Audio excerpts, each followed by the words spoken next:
Vendredi 12 mai 2023, Nathanaël de Rinckesen s'est confié auprès de nos confrères de Télé Loisirs au sujet de la carrière de Michel Drucker.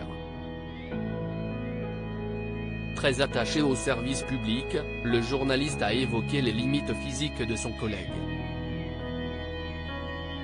Nathanaël de Rinckesen sait la difficulté de devoir écouter sa santé au détriment de sa carrière.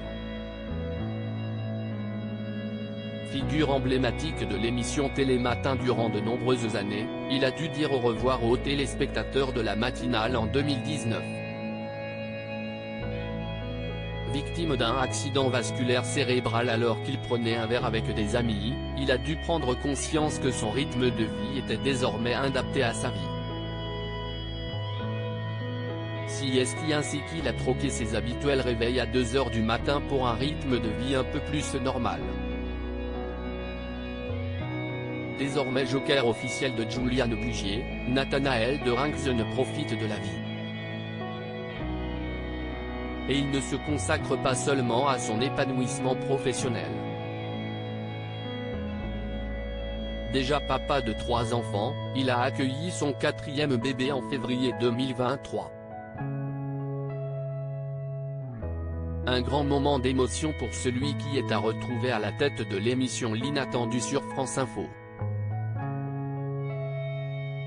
Comme beaucoup, Nathanaël de Rinckesen voit en Michel Drucker un exemple au sein de France Télévisions. Mais voilà, ses propres problèmes de santé l'amènent à avoir un certain recul quant à l'attachement de son collègue au petit écran. Pour dire que j'étais encore vivant en effet, s'il reconnaît volontiers qu'il demeure un visage incontournable du petit écran, il estime qu'il devrait penser avant tout à sa santé. Michel Drucker est une figure ancestrale de la télévision.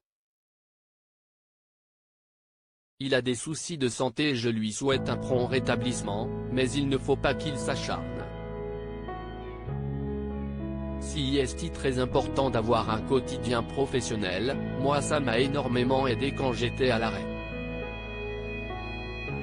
Je me disais que j'avais besoin de retourner travailler pour dire que j'étais encore vivant, a-t-il analysé dans un entretien accordé à Télé Loisirs, vendredi 12 mai 2023. Pour lui, il faut que Michel Drucker s'accorde des temps de détente.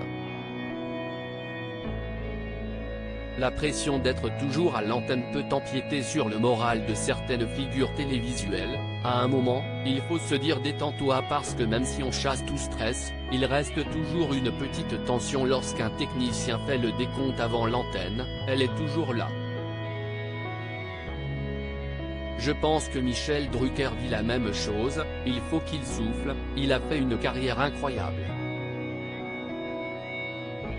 Il a amplement mérité de se reposer tranquillement et de profiter de sa famille.